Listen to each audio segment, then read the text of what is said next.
Morning, But sir. first, you'll have to unlock your device. Good morning. Good morning, sir. Good morning, Pratik. Please have a seat. Thank you, sir.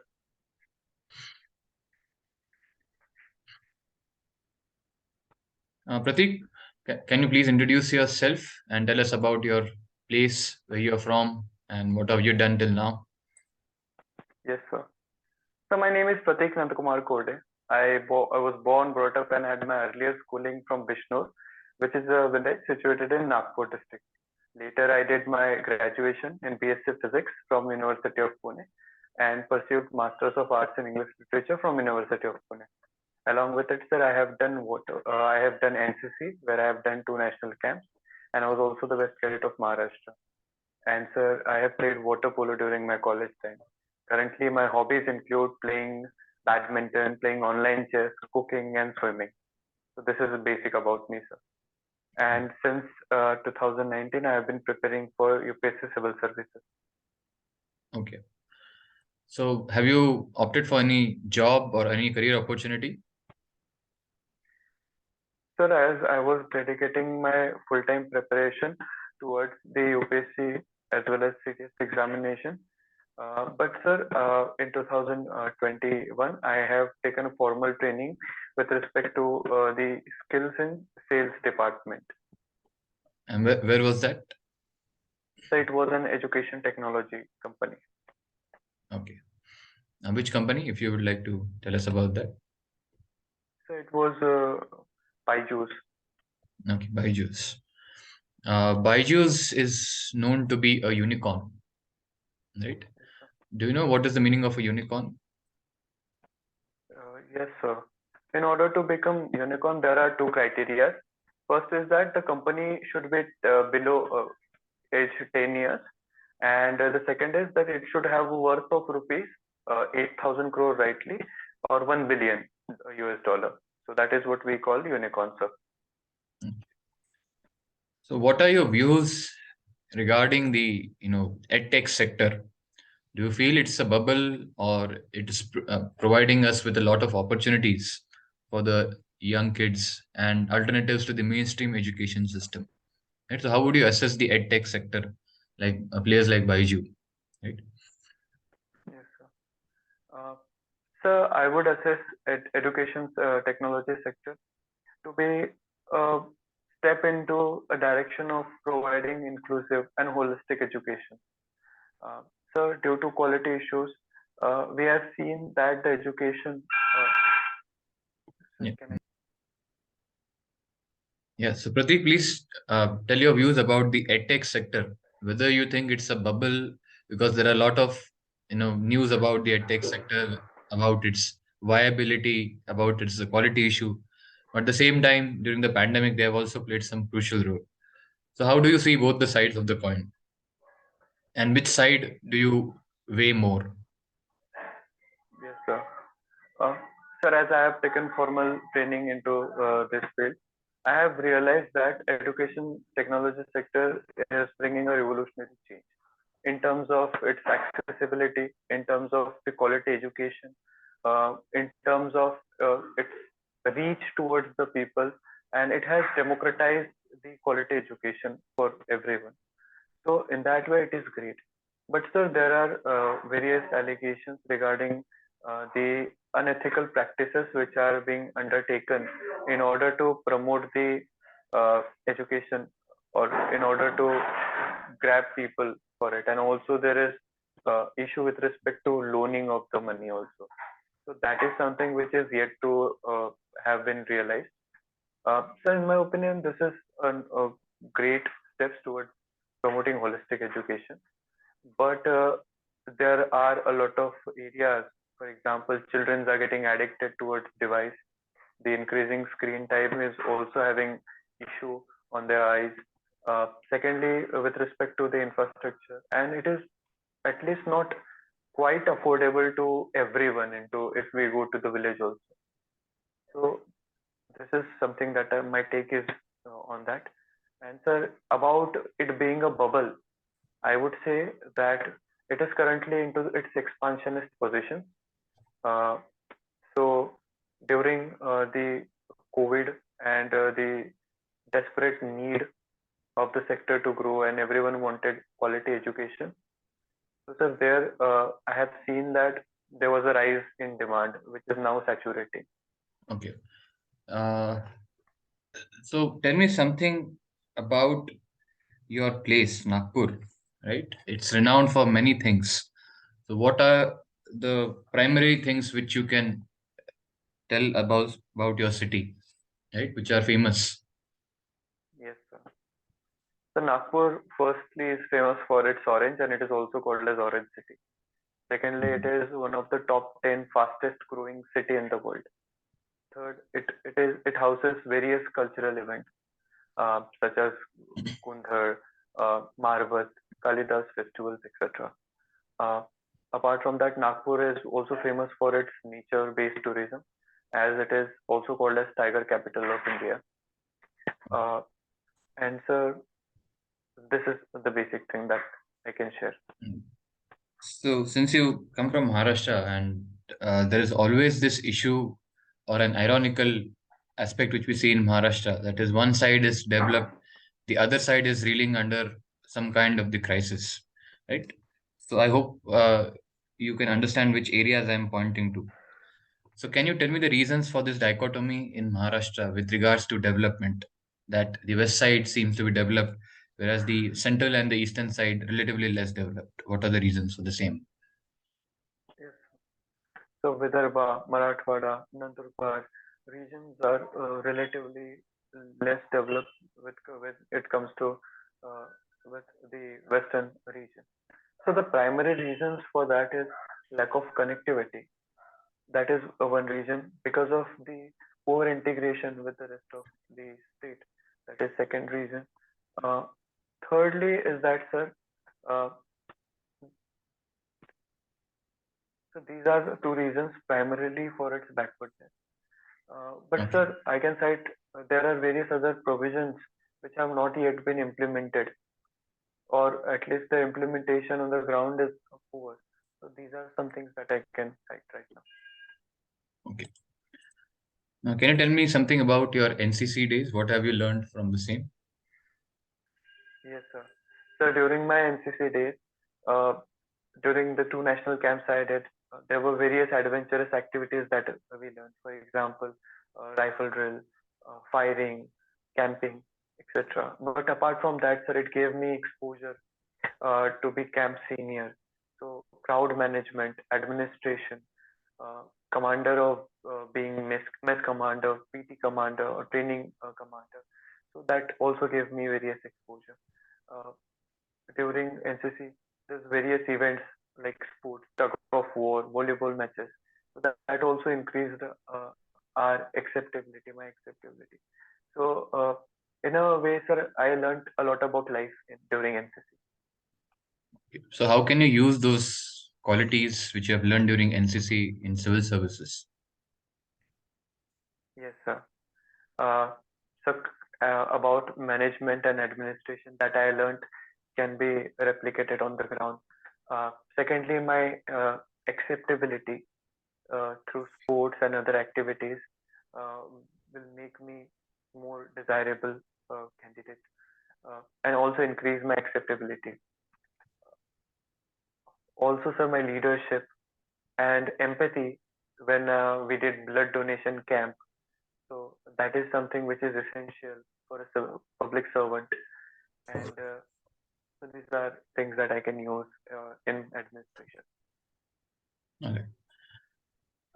Since you have also mentioned about cooking, right? Yes, sir. Uh, have you cooked anything regarding millets? Uh, Sir, I have cooked bhakri, which is an Indian bread, which is popular in Vidarbha region. So I Okay. have cooked And that is bhakri. made up of which cereals, grains? Yeah. Sir, Any type jwar. of millet, jowari, Yes, jowar, sir, jwar. right? Okay. So, are millets easily digestible? So millets are not easily digestible. They have high content of I'm forgetting the name, but it is difficult to digest. Okay, so but what are the nutritional benefits over rice and wheat, other cereals which we are using, right? And one of the Yes, reasons sir. why we are promoting them is because they are deemed to have better nutritional content than rice Yes, and sir. wheat, right? Yes. So can you just mention some of those advantages, nutrition? Yes, sir. Yes, sir. So, multivitamins as well as minerals are higher. For example, quantity of iron, manganese uh, are into a higher proportion. Uh, Also, sir, with respect to its as being a climate resilient crop, so that is also one of the opportunity. Uh, so, on healthcare sector, I can cite the benefit that it brings with it, with respect to the nutrition, uh, multivitamins as well as minerals. Multivitamins, okay. Can you name some of the millets which you might be aware about? Yes, sir. So jwari, bajri, uh, kukri, kutki, Okay, etc. Sir, I can name. all right, fine. Pratik, you might have heard about the recent tragedy in Turkey, right? So, and India responded to that help call, SOS call, very immediately. Yes, And sir. this is despite the fact that Turkey has always stood against India and supported Pakistan at many reasons, right?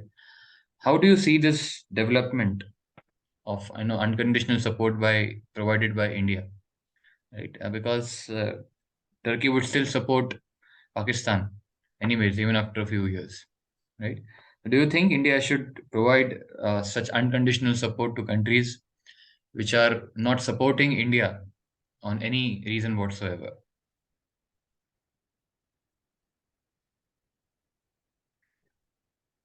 So, in my opinion, desperate times bring desperate measures, and currently, as Turkey is going through with very serious problem of earthquake. Uh, the estimates have highlighted over thousands of casualty and loss of over $60 billion. So India's step uh, is justified with respect to its humanitarian grounds. Firstly, secondly, sir, we want to be a Vishwa Guru, and when it comes to being a Vishwa Guru, we need to focus more upon the area of convergence rather than focusing on the areas which are there for the divergence. So there are good chances, as you mentioned, that Turkey will still raise our internal issues. But I think, sir, when such a crisis has came, India should address it. We have done it during the COVID. We sent the medicines to various countries across the world where there was no friendly Indian government. So it is not about it. I believe this is a welcoming step by the government. Okay. And how do you view the evolving situation in our neighborhood? That is Pakistan, Bangladesh, Sri Lanka, and Myanmar. Can you just briefly tell us about all these four countries, right? Even Nepal you can add, right? Because only a stable and a progressive neighbor can also help India elevate its status, right, and grow faster, Yes, sir. right?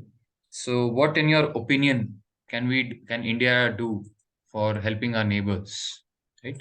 Because Yes, with sir. Pakistan we have not so pleasant relationships, right? And yet it is facing the wrath of its own doing, right? So, how would you assess each of these five countries in few words or few lines, if you can elaborate upon them? Yes, sir. So, firstly, from Myanmar, there have been military coup. Uh, but Myanmar is essential for India's active policy and acts as a bridge for India's extended reach towards the Southeast Asia. And it is also crucial for India's Northeast region's development in terms of India, Myanmar, Thailand, trilateral highway or Kaladan multimodal project. With respect to Bangladesh, we have a friendly neighbor in Bangladesh, but currently going through the economic crisis, which have been due to the external shocks such as rise in price and also the inflation which have been soaring down into the country. Similar situation is also there in Sri Lanka, as the various economic decisions, unpragmatic decisions, overnight shift to the organic farming, or banning the import of chemical fertilizers that also have aggravated, and also the COVID and the fall in the tourism resulted into a serious economic crisis in Sri Lanka. When it comes to Nepal, sir, there have been a political crisis which is going on in Nepal. And with respect to Pakistan, the terrorism, uh, the flood which were there in the Pakistan, and the misallocation of the economic resources and the uneconomic and unviable, unsustainable project which the uh, Pakistan have taken have led to its downfall. Sir, vibrant neighbors are essential in order to promote the growth, prosperity, and more integration of the region. And India have helped them. For example, in Sri Lanka, uh, we have extended our loan facility, currency swap agreement. We have delayed the payment. Uh, Mm. Even with respect to other neighbors, we have provided unconditional help, and that is what India's stance are. Uh, what India can do more is that, sir, uh, I think we Mhm. should, it's need we should provide them with the expertise that the government have, Indian government have learned through the course of its time. So that is what I feel. Okay. Can you tell me something about quantum computing? Yes, sir. So quantum computing is based upon the phenomena of quantum mechanics, which entails based upon the quantum entanglement. Sir, in very simple terms, quantum computing will use qubits, which will be different from classical computer, which include bits 1 or 0. But supercomputers will be using, quantum computer will be using 1, 0, and both simultaneously in terms of qubits. Can you tell me something about the Nobel Prize winners? Yes, sir. This year's Nobel Prize winners, yes. Yes, sir. So in 2022, Alan Aspect, John Clauser, and Mr. Professor Zillinger have won the Nobel Prize for this year for the phenomena of quantum entanglement, which have applications into quantum computing, secure communication, hack-free encryption, as well as possibility of teleportation. Why has the status of tribals not improved as such? Do you feel that more needs to be done for their livelihoods and for their well-being, right? And what steps are being currently taken? What policies do you know of for their welfare? Yeah. Yes, sir. So currently, tribals are facing various issues with respect to who are flaring on various social indicators of education, healthcare. Uh, they are primary the community which are displaced most frequently and being suffering the issues such as poverty, hunger, malnutrition, uh, and they have not yet uh, been benefited by the fruits of development. So currently, government is taking various steps such as Poshan Abhiyan for nutrition, uh, the Eklavya school, more residential schools, and even in this budget, AS budget, the number of school have increased. Aspirational district program is there. There is a national plan and policy, and in order to tackle the other issues of Naxalism in that area, government have also came up with various strategies. So the efforts though are welcoming, but there is need to place more central and state cooperation and coordination, and there is need that we should realize the true nature of aspirational district program, and we should work upon that as well.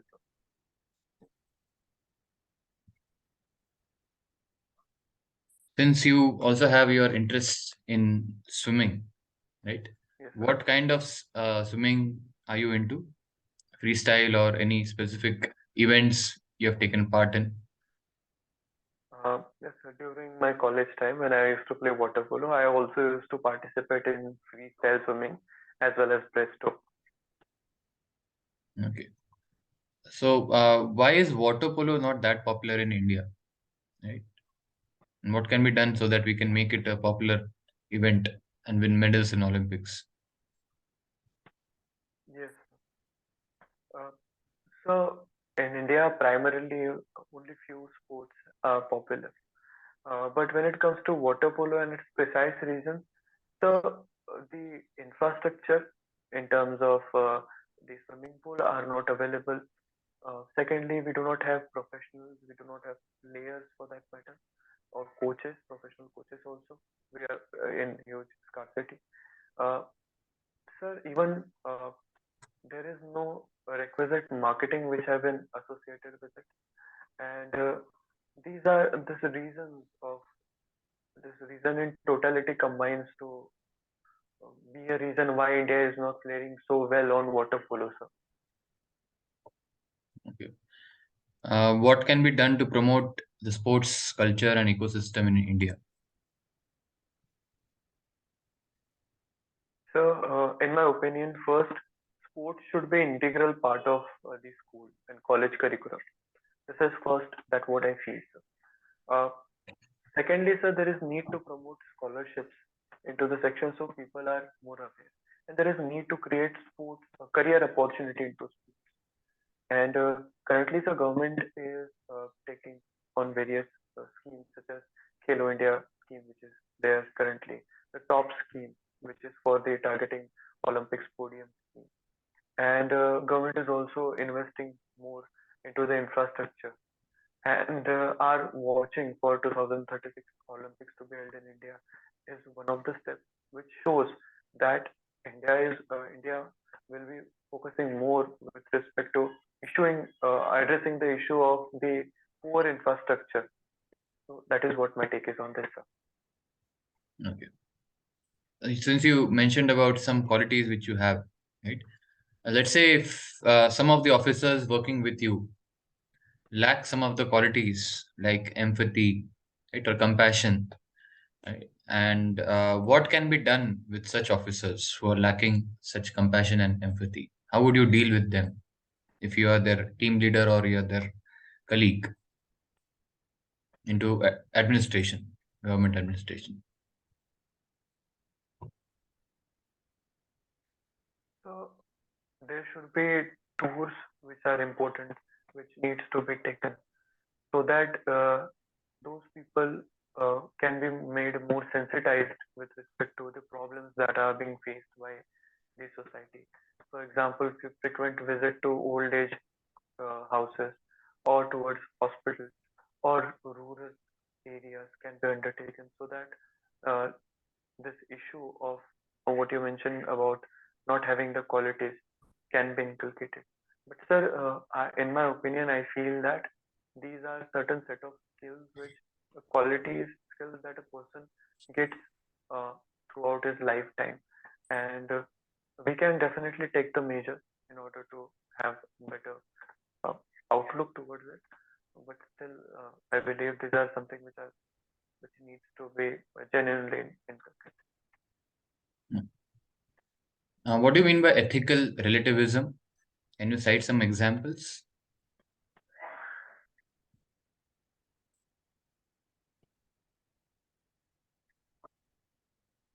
Uh, yes, sir. Uh, so can you please elaborate on ethical relativism? Yes. So, for example, you have seen that some of the laws are like, let's say, child marriage, right? So, in some sections of society, like you see that there are protests against the implementation of Child Marriage Act, whereas some societies welcome, the Child Marriage Act, and they promote that girls shouldn't be married under the age of 18. Can you cite similar examples, right, about ethical relativism? In anthropology, you might have studied the same. Yes, Right? sir. Yes, Yes. sir. So, So first is with respect to the same age of marriage in Toda communities, where the average age of a girl is getting married is 11 years, and for boys it is over 13 to 14 years. So this is first that I can cite. Uh, Second is with respect to wearing of the traditional scarf, that is hijab, in some, though it isn't religious now, but women in some countries are giving up it, and in other countries they want to wear it. Uh, so these are the two things that I can say right now. Okay. One last question for today. Um, Tell me, any innovative measures which you would incorporate in your administration, right, as a civil servant officer, to inculcate the spirit of fitness, right, within your colleagues, or let's say in the area in which you're working, in the district in which you're working. Yes, sir. So, uh, firstly, uh, as an innovative solution, uh, I would recommend the officers to visit the various schools to gain experience or to share their experience and to inspire the coming generation, so that the distance that they cover increases. Secondly, sir, I can promote cycle culture, that people can visit or can come to office if that is not so far with their bicycle. Thirdly, sir, even as an administrator, I can take a walking tour, and along with me, I can take the administration for a walking tour, so that even uh, the city is aware about the administration, and administration is also getting aware uh, about the city. So these are the three things that I would want to work upon. All right. Okay, Pratik, is there anything else you'd like to ask for us? No, sir, I do not want to ask anything. Okay, thank you. Thank you, sir.